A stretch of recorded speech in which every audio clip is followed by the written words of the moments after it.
pulling the leg across, put the leg up and over. If you can, catch his ankle here, putting the sole of your foot on his chest. So the base of it, so there's less chance of bending your leg or him squashing your foot right in and damaging your knee. So put the sole of your foot on his chest and catch the ankle.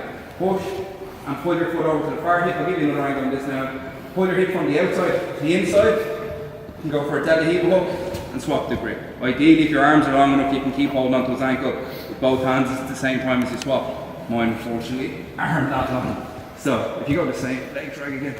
Up and over top, sole of the foot in the chest. Sometimes you see people just getting lazy with it, putting it here, and people start crushing it in, and over time you get some knee injuries and stuff. So sole of the foot can take a lot more weight. Catching the ankle, stop moving so much, pulling this foot out onto his far hip. This one comes around the outside for a deadlift heel hook, move our hip back to the centre and catch his heel. Then we look to attack from there. Alright, give it a try on 2. Just 1, 2. No worries, just give it your best attempt and we'll cover this stuff again in time. So leg drag again. If you go with that leg shirt, you're going to go all the way around. So we put the foot in the chest, but he's putting a good bit of pressure in onto us, and it's hard to do this. Sometimes we can just spin upside down, we can come back around to the start, or sometimes when we're underneath him, we can capitalise on that. So just as he pulls the leg over, foot in, he's putting some weight down on us, and we can use that to spin. If you want, you can use that to attack underneath on either of his legs. If you're not so familiar with that, you can just spin around back to the start. So the reason why we do this is if we missed it, he's going to drop in, now have no space to do this, and he's past our guard, and he's going to, once he gets past our legs, he has generally more attacks to do. So we have our foot up and over the top. If you want, you can use your hands on the legs to help you go around. Get him back and forth. Alright, give it a try on 2. Just 1, 2. Knees or whatever. He comes around, he got the angle, and he drives in. Okay, we're going to stop him at this point here before he hits the angle. We're going to pummel our 2 feet inside immediately onto his biceps and grab just here, 4 fingers inside. Favour one side, kick your leg out now and break the grip.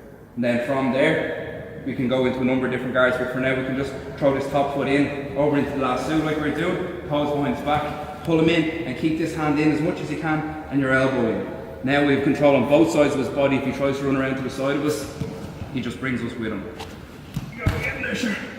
So before he hits the angle, 2 feet in, get the inside and get your grips. Favour a side, put your hip on the ground. Whatever leg is on the bottom is straight. This one here kicks past him, the other one pulls in, and then we have this leg free to use. For now, open through into his armpit, pull him back, or if you have other variations that you prefer, work with that. Just one last one on the side here. Immediately pummel. At least now, if you get this and a grip, if he starts trying to move, you have something. Get rid of one of the grips, because they're strong grips if he gets your trousers. Start going from there. Alright, give it a try on 2. So 1, 2. Next one up. So we're defending against some specific passes there. We're going to defend against a non-specific pass. We're going to look at one defending this space. So he's going to come off to the side, whichever way he wants, and start coming into this space here. So he's past the guard. How he does it, various speed passes or in transitions, he can get it. So once again, he's coming into this space. It's difficult to defend. We'll do if he's coming towards the knee on belly. It's difficult to defend because the knee on belly is difficult to defend. You're probably quite often the person when he's trying to secure a pass is coming in with his chest. So a lot of the defense that we do from here, like framing stuff, when he comes in with just his knee, and when I start trying to frame, you're just giving him arm bars and stuff. So we have to have something for here.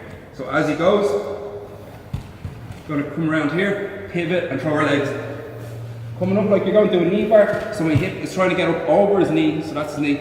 Try to get your hip up on over that. Our other knee in the middle with this foot here, goes onto the hip, and this one here comes around the back, just for the tension, and that's the start position. So if we wanted, we could go onto the hip here, and start pivoting back around, and start going towards our 50-50 guard, or we can spin through, and get our extra. So from here, up, get in a position, and then we try to spin. You can come all the way back around, get him in front of you, or we can take an extra position. But the important thing is to start. Once he goes, hand under before he settles on you, putting his foot into your bicep, throwing the legs around, using this hand. If his chest is too close, you can use it to push a little bit, you can use it to pull on him. If the leg is closer, you can use that to pull on his leg. pivot, and throw your legs up towards the knee bar position here. Just one more there, Jim. So he comes around, and then from there, it's up to you. If you haven't done it before, just go that far. If you've had it, you know, some transitions from that position, fine. But that's the important part, just getting up onto the leg. Right, give it a try on 2, guys. 1, 2.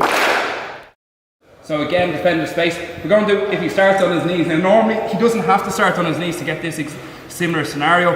It's just to replicate it. He's coming around this side here. Anytime he's getting close with his upper body, and try to keep the bottom knee in. Once the bottom knee gets out of the way, all this space opens up. So if I'm on my side here and the knee is in, there's less space, the knee goes out, there's all this space. So try to keep the knee in as much as possible. Always using your frames. If you're dropping again, Jamie, try to use your frames, and then we're going to use this leg to get him going the rest of the way. If there's space on the top, on the chest to come up and over, like we were doing previously, sole the foot on him, and that can take a lot of weight, and we can just use that to get him back in front of us. Or sometimes there's not so much space up there, you come around a tiny bit more, you can come underneath and use that to pull the bottom foot out, get him back in front of you. Closed guard or whatever other guard you prefer yourself, you can go for. So we're just going to do the person on top, just drops around to the side, drops in, keep the bottom knee as much into your armpit as you can, and rather being flat in your back, try going to your side, your 2 hands in front of you just to take some of the pressure. Top leg is 3, coming up and over the top, sole of the foot, or if you can't get in there because the arm is up or something like that, you might be able to get in underneath and take the pressure there. And the idea is get him back in front of you.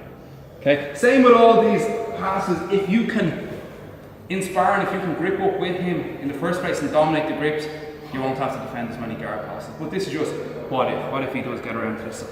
Alright, give it a try on 2. 1, 2. Okay guys, so anytime he's dropping in chest to chest or the pressure here, ideally we're staying on our side, we're closing off the space he wants to go into, and we're keeping good frames. Not giving him what he wants, not giving him that chest to chest that he wants to pin us, not letting him put us on our back, not letting him grab onto our head, and keeping our leg free here to help get us out of trouble. If we do end up coming more towards our back, we get stuck more and more, we get more and more drained, and there's more submissions on for him, so not ideal. But sometimes he manages to start driving us over there, depending on how he dropped in, how he set up the pass. We're going to look at doing an elbow push now. So if we end up going towards our back, it's not ideal to go away from him because he ends up behind us. This time we're going to go over there, but we're going to send him over there as well. So as he's trying to grab onto our head, very common, he's coming in this way. I'm going to redirect it, past our head, catch behind his elbow, push, and then it's like doing a shot put. Up this side. Now, normally he'll try to pull his leg, it depends what he does, a number of things, but if you keep your hips back towards my legs a little bit, Jamie, quite often would be push here, do our butt scoot, he's back in front of us, grip up, don't let him pass again. So he's dropping in, just going to keep inside the elbow here, he's putting a bit of pressure towards my head, redirect it past using your elbow, catch behind his elbow, and then make sure you stay below his elbow. So there's his elbow, if you go above it, it just folds and you don't get anything. Below, push like a shot put, like you're throwing it, and all the way up to your elbow. Butt scoot back. There's a number of different variations depending on what he does now, but just for a minute, we'll do butt scoot back. And that's it. One last one from this side here. Okay, give it a try and see. 1, 2.